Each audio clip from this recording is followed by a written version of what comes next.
set2. And that's what the fans say about him. That's what the Korean fans, the Korean commentators are saying. Is just he's consistent and he's got composure.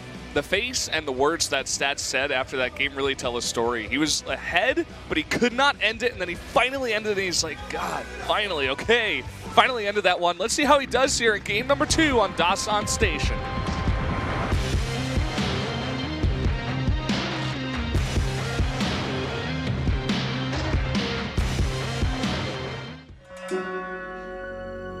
과학기지로 떠납니다.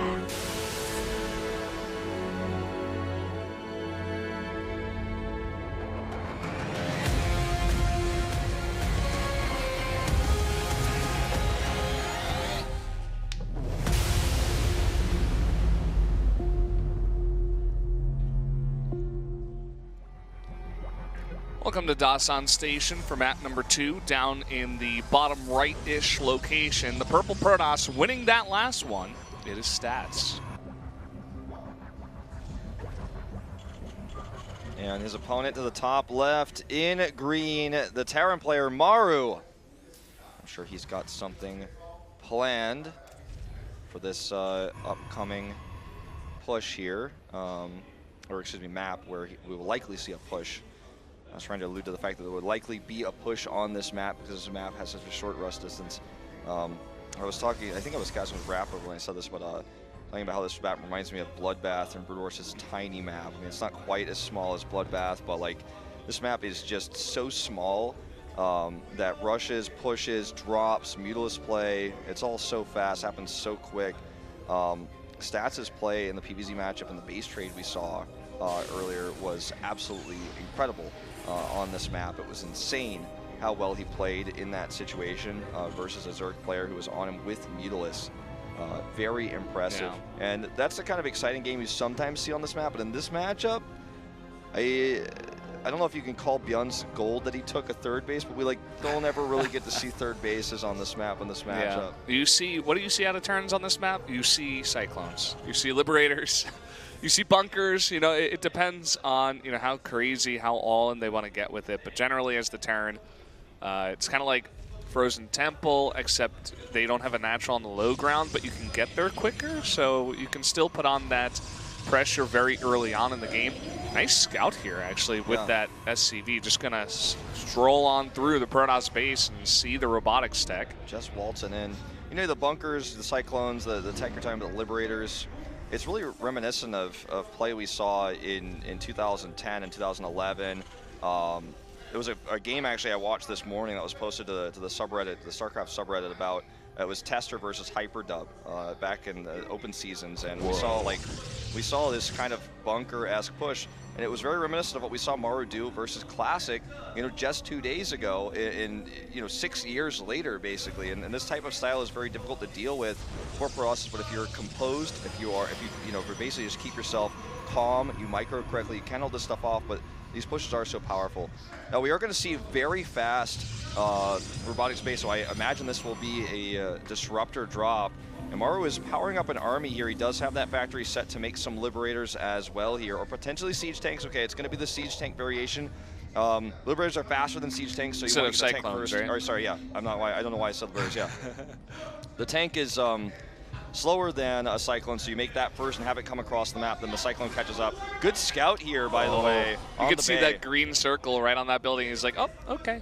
You got a robotics bay on the way. All right, I'll prepare for those disruptors.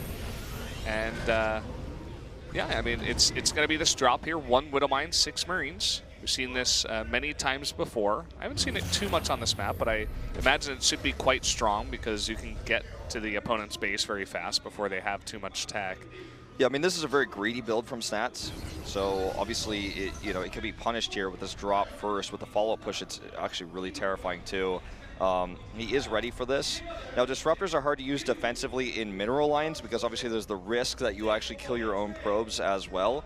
Stats is a great Liberator control player, so he probably shouldn't have too much problems with that. However, the other thing about the disruptors. I don't know why I keep saying liberators. I wasn't going to say anything this time, but I was like, this is becoming a meme, man. I know, it's going to become every a meme. unit in the game is a liberator. The disruptors are the unit I'm talking about. The disruptors can kill groups of Marines that are clumped up like this on an attack very easily. And obviously siege tanks, if they're in siege mode, cannot dodge that. Now here are the bunkers coming up here. He's trying to buy time with these stalkers. The stalkers outrange the Marines, but the siege tank is the challenge here. It's the unit that makes this difficult. Let's see if we can get a nice disruptor shot off here. It's really about that disruptor, and right now, the Marines are blocked by the tank. He's going to have to pick them up if he wants to save them. There he goes. Yeah, but you see the tank cannot dodge those shots, and in fact, it gets targeted down. And once again, Stats has engineered a new way to stop this kind of push.